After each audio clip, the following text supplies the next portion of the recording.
Ariel Helwani in Anaheim getting set for UFC 241, and this is very exciting. We're being joined by Jodie Esquibel, who competes Saturday night, and also her main squeeze, the legend himself, the Dean of Mean, Keith Jardine, is here. This is great. How are you, Jodie? I'm well, thank you. Keith, it's great to see you as well. Thank you, man. Okay, we're going to get to you in a second, but hang out here for a quick second. Big fight for you, Jodie.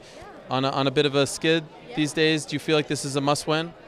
I feel like every fight is a must-win, right? But yeah, there's a sense of urgency when I was training to get the win. But yeah, I'm ready now.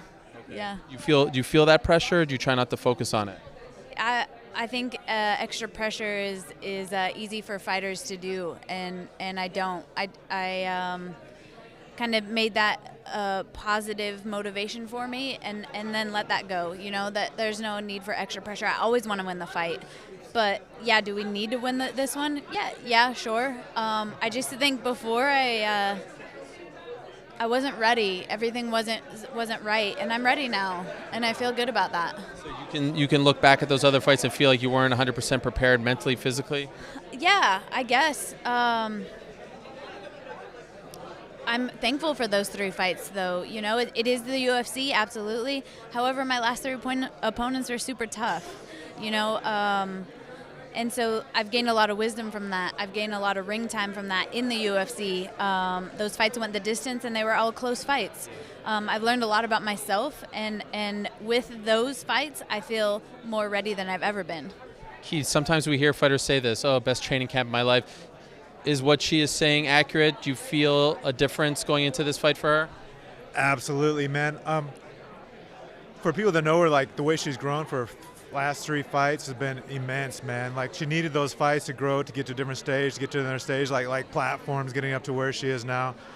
And then now it's like this camp was just like almost like, all right, we got all that. We don't have to worry about any of that shit anymore. Let's just go let's go do it. Yeah. I loved the symbolism of seeing you here because, I consider myself somewhat of an MMA historian.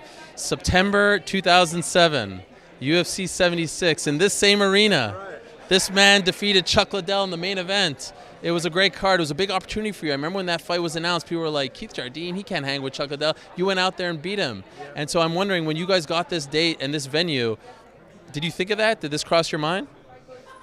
It did in my mind. After I told you the very second I heard about it. Yeah. Hey, do you know? Yeah, absolutely. He was pretty pumped right away, and then I was like, oh man, okay, cool. Yeah, let's go rock Anaheim again. Okay, now you guys weren't together back then, correct? Yeah, we were. Uh-huh. Were you at the fight? Yeah, no, I wasn't. Okay, so where were you when you were watching him in his big main event fight against Chuck? I was with friends at home. That's one of my favorite pictures I've ever seen, by the way. One of my favorite pictures ever. I got it photographed in my brain. Your reaction when they announced that I won. Yeah. Tell us about that. Where were you? You were on the floor.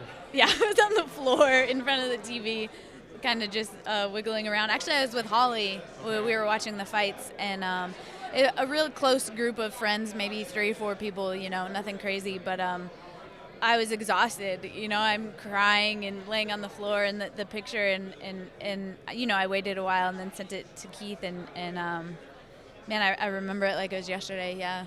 Have you been back to that arena since? No, this is going to be the first time. I'm pretty excited about it. Hey, I'm going to tell you something that I've never told anybody before. Because we're talking about when they announced that I won. When we're doing the decisions, I knew that I won that fight. Like, I was in control the whole time. I won that fight. I knocked him down once. I won that fight. But, man, they're doing this thing. Like, there's no way they're going to give it to me. There's no way they're going to give it. No, they're not going to get no way. And when when they announced me as a winner, in my mind, I was so convinced. I heard them say Chuck. And you can see on the video, you can see how I was let down. And wait a minute, my hand's going up. Whoa. Yeah. This little thing. When's the last time you watched it? Actually, I watched it for the first time from where I could hear it at the beginning of Jodie's camp. Really? Somehow I came across it and I started watching it. Did you ever watch it afterwards? I've watched bits of it here and there, and I watched it like in a bar, like where you can't really hear it. But that's the first time I really watched it with Joe Rogan and everything announcing, and I think Randy was on there and all that. Yeah, so it was a cool experience. The good old days. Yeah, I'm at a good point in my life right now where acting's taken off, and I'm really happy with that. And like I'm super pumped about my career. Like I had a great career, man. I had a lot of amazing fights. I was main event or co-main event for most of my fights, and I got to be with this thing to help it grow. And that was a huge moment.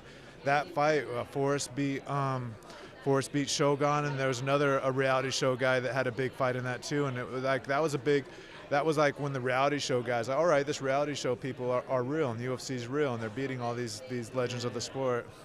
And will Keith be in your corner for this fight? Absolutely. Okay, so you're going to get that good mojo from UFC 76. Of course. Yeah, absolutely. I like it. This is a great story. Yeah. It only occurred to me once I knew you were on the card, obviously, but once I saw you, I was like, oh my God, UFC 76. I remember that vividly. And are we still doing the coffee thing back home? Caveman Coffee. We're one of the fastest growing coffee companies in the world. We're #1 new product on Amazon for a long time, and yeah. Well, I'm very happy for you. Keep it up. Continued success on everything you're doing. And, of course, good luck to you on Saturday. And hopefully we can turn back the clock to September of 2007 and do that all over again. All the best. Yeah, thank you so much. Hello, everyone. It's Ariel Helwani. I just came here to thank you for watching our ESPN YouTube channel. It's the best. You know what else is the best? The ESPN app. You can get highlights, analysis, all that stuff and more. And if you want premium content and live streaming sports, there's only one place for all of that. It's ESPN Plus.